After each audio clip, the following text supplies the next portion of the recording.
Hi everyone, this is a small quiz on antimicrobial agents.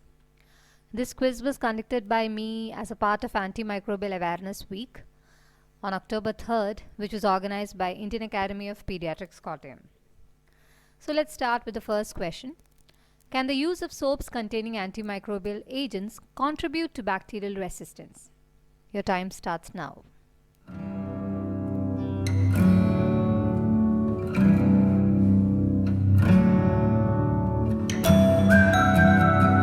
The right answer is yes, it does. And let's see, how did it contribute to bacterial resistance? Triclosan was introduced in 1970s in the United States for use in the hospital. It was widely used in surgical scrub solution and to decolonize methicillin-resistant Staph aureus. Later on, it was introduced into a wide range of personal care products ranging from hand washes, soaps, toothpaste and mouthwash.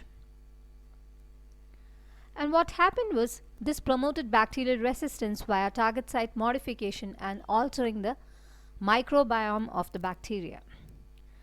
It was noted that when you use antibacterial agents in the soaps, the concentration of the antibacterial agent is very low.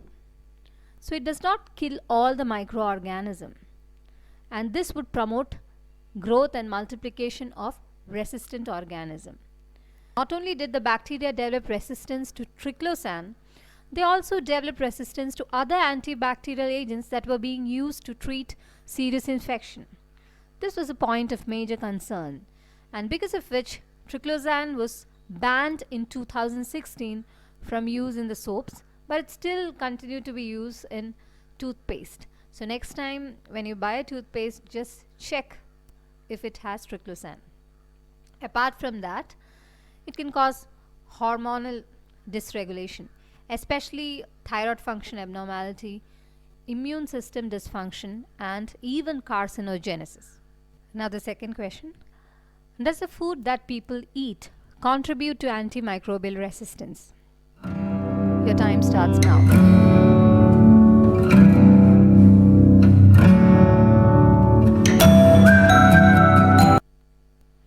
Yes, it does. So large-scale and indiscriminate use of antimicrobial agents in animal husbandry has contributed to bacterial resistance. What happens is people who handle raw meat or people who eat undercooked or raw meat, the resistant bacteria enter into their system. Don't think that vegetarians are spared. Animal wastes are used as fertilizers in the farm. So people who eat raw vegetables and fruits as in salads, these resistant bacteria can enter their system also. Apart from that, animal waste can enter even the water bodies. So the entire ecosystem is contaminated with resistant bacteria. And the third question, in which of the following Olympics a superbug was isolated from the beaches where rowing events were to be conducted? Athens 2004, Beijing 2008, London 2012, Rio de Janeiro 2016. Your time starts now.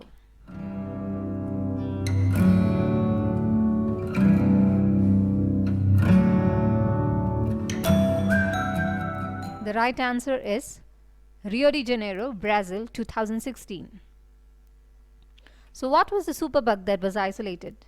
It was carbapenem resistant Enterobacteriaceae. This is a newspaper clipping from that period. Untreated hospital sewage were dumped into these water bodies, which led to these rivers being contaminated with superbugs. This discovery casted a shadow of doubt over the Brazil Olympics. Later on, the Brazilian authorities promised to clean up their water bodies and make it safe for the participants, and the Olympic events occurred uneventfully. After the events, there was a huge admission by a mayor from Brazil that they could not clean up the rivers up to the expected standards. Now the fourth question. Which of the following blood cultures most likely represent a contaminated sample and does not mandate an antimicrobial therapy? One of the two blood culture bottles positive with group A streptococci. One of the two blood culture bottles positive with a gram-negative bacterium. One of the two blood culture bottles positive with coagulase-negative staphylococci. One of the two blood culture bottles positive with Klebsiella species. Your time starts now.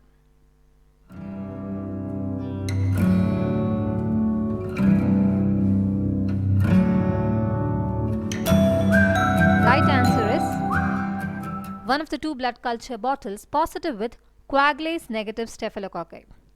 Coagulase-negative staphylococci or Staphylococci epidermidis is a common contaminant in the skin. Fifth question. A post-operative patient developed septicemia and was empirically started on combination chemotherapy by a resident doctor. The patient was not responding to therapy even after 72 hours.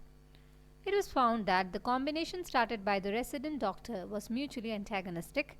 What could be the combination that was given? Vancomycin plus amikacin, cephalexin plus gentamicin, penicillin plus chloramphenicol, ciprofloxacin plus piperacillin. Your time starts now.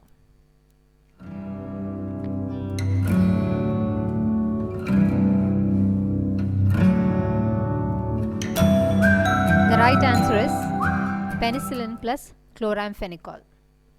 The combination was mutually antagonistic because there was a bactericidal agent, that is penicillin, and a bacteriostatic agent, that is chloramphenicol. If the organism is highly sensitive to the cidal agent, then the combination would become antagonistic.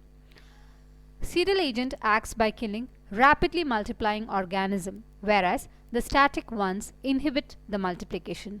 Thus, a combination of a bactericidal and a bacteriostatic agent becomes antagonistic. The sixth question. Which of the following cephalosporin does not require dose reduction in renal failure? Cefuroxime, cefpiroxone, ceftazidime, cefotaxime. Your time starts now.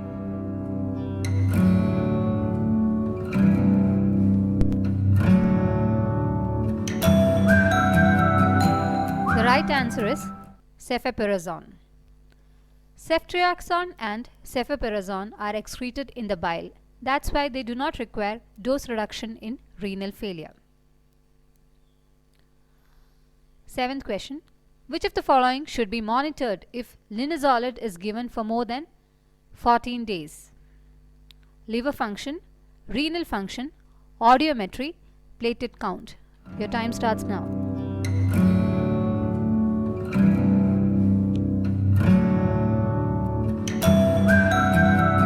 The right answer is platelet count. The one thing you should be worried about when you give linezolid for more than 2 weeks is hematological toxicity, especially thrombocytopenia.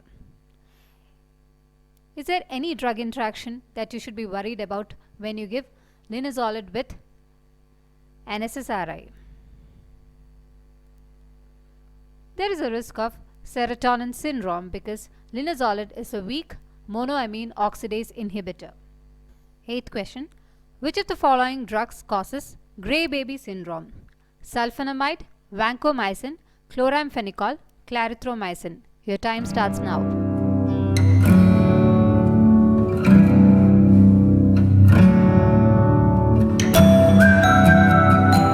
The right answer is chloramphenicol.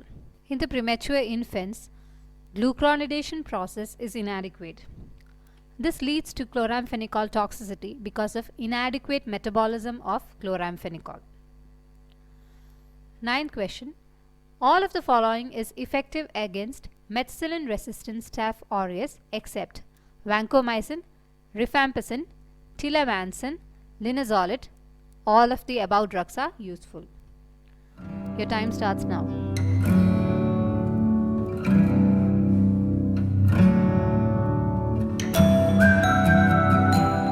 The right answer is all of the above drugs are useful against methicillin-resistant Staph aureus.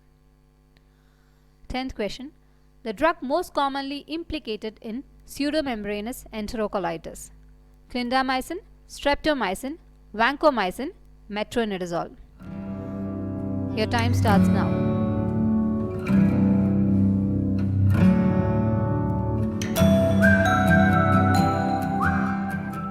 The right answer is clindamycin. Metronidazole and vancomycin is used in the treatment of pseudomembranous enterocolitis. The other drugs implicated are cephalosporins, ampicillin, amoxicillin and fluoroquinolones. 11th question. All are true about colistin except it's a bactericidal agent, has activity against gram-positive and negative agents. They do not have activity against Proteus, Serratia and Neisseria. Exhibit synergistic activity with many antimicrobial agents by enhancing their penetration. Your time starts now.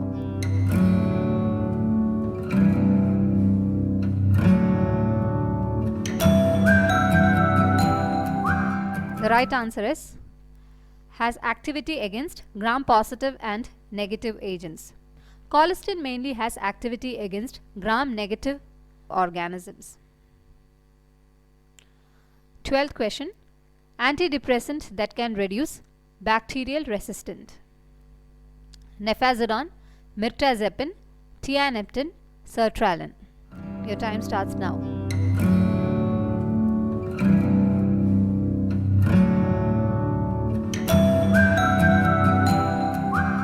The right answer is sertraline. So this is a journal that supports the evidence that sertraline has some activity against microbes. This is called as drug repurposing. That means already available drugs which might not be an antimicrobial agent is investigated for their antimicrobial property.